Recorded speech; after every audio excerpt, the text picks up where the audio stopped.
নমস্কাৰ বন্ধুসকল, আজি এই ভিডিঅ'টোত আপোনালোকক দেখুৱাই আছোঁ উইণ্টাৰ ছিজনৰ এটা খুব ধুনীয়া ফুল চিনেৰেৰিয়া। চাওক কিমান ধুনীয়া কালাৰ। এই ফুলবিধ মই ফাৰ্ষ্ট টাইম এবাৰ ৰুইছোঁ আৰু বৰ ধুনীয়া হৈছে।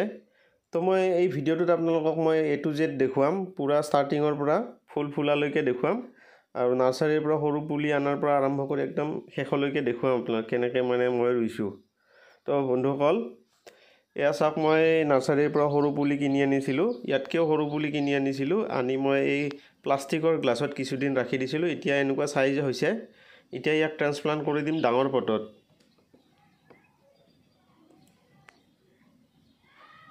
এয়া চাওক বন্ধুসকল, মই এই মাটি ৰেডি কৰি লৈছোঁ। এইখিনিত মোৰ ভাৰ্মি কম্প'জ আৰু নৰ্মেল গাৰ্ডেন চইল আছে, লগতে মই অকণমান বালি মিক্স কৰি দিছোঁ। ইয়াতে আছে আপোনাৰ 40% ভাৰ্মি কম্প'জ, 60% নৰ্মেল গাৰ্ডেন চইল আৰু ধৰক 10% মান বালি মিক্স কৰি দিছোঁ। বালিটো এইকাৰণে দিছোঁ যাতে পানী ধৰি নাৰাখে। আৰু ভালদৰে এইবিলাক গোটেইখিনি মিক্স কৰি দিব লাগিব। বন্ধুসকল, চিনেৰেৰিয়া ফুলত পানী জমা হ'লে তাতে ফাংগাছ লগাৰ চান্স থাকে, তো সেইকাৰণে বালি মিক্স কৰাটো অত্যন্ত জৰুৰী।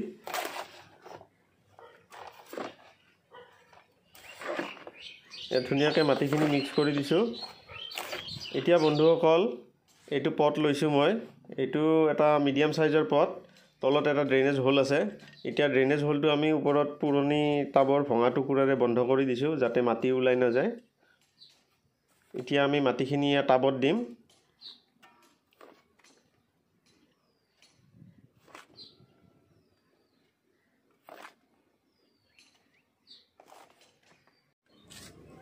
বন্ধুসকল, এতিয়া এই ফুলৰ পুলিটো গ্লাছৰ পৰা উলিয়াই ডাঙৰ টাবটোত ট্ৰান্সপ্লান্ট কৰি দিম।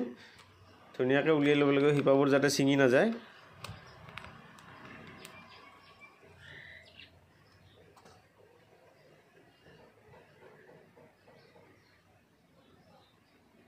এয়া চাওক বন্ধুসকল, এই সৰু পুলিটো এই ডাঙৰ টাবটোত ট্ৰান্সপ্লান্ট কৰি দিছোঁ। এনেকৈ বাকী যিমানবোৰ পুলি আছে গোটেইখিনি বেলেগ পটত ট্ৰান্সপ্লান্ট কৰি দিম। বন্ধুসকল, গোটেইকেইটা পুলি ৰুই দিয়া হৈ গৈছে। এতিয়া পানী দিব লাগিব। বন্ধুসকল, চিনেৰেৰিয়া ফুলত পানী দিওঁতে অকণমান সাৱধান হ'ব লাগে। একেবাৰে যদি শুকাই যায় তেতিয়াও চিনেৰেৰিয়া ফুলৰ পাতবোৰ লেৰেলি যোৱাৰ দৰে হৈ যায়, আৰু একেবাৰে অভাৰ ৱাটাৰিং হ'লেও ইয়াতে ফাংগাছ লগাৰ চান্স থাকে। তো সেইকাৰণে পানী দিওঁতে অকণমান সাৱধান হ'ব লাগে।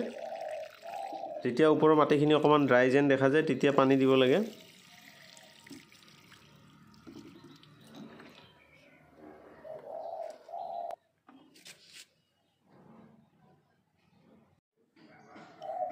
বন্ধুসকল, ডাঙৰ পটত ট্ৰান্সপ্লান্ট কৰি দিয়াৰ কিছুদিন পিছত লাহে লাহে পুলিবোৰ ডাঙৰ হ'ব ধৰিছে।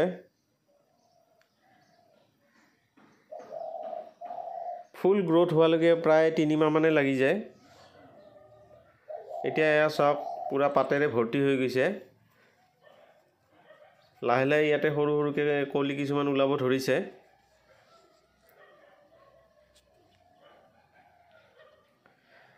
এই ফুলবিধ এইবাৰ মই প্ৰথম ৰুইছোঁ আৰু ইয়াক খুব ধুনীয়া ফুল। আপোনালোক সকলো উইণ্টাৰ ছিজনত এইটো ফুল লগাব।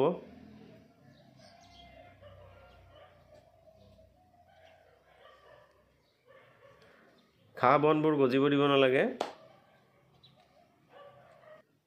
এয়া চাওক, কলি ওলোৱা ষ্টাৰ্ট হৈ গৈছে, সৰু সৰু কলিবোৰ ওলাইছে। গোটেই টাবটো ভৰ্তি হৈ যাব একেলগে যেতিয়া গোটেই কলি ওলাব, আৰু একেলগে ফুলিলে খুব ধুনীয়া হয়, একেবাৰে বৰ ধুনীয়া দেখি।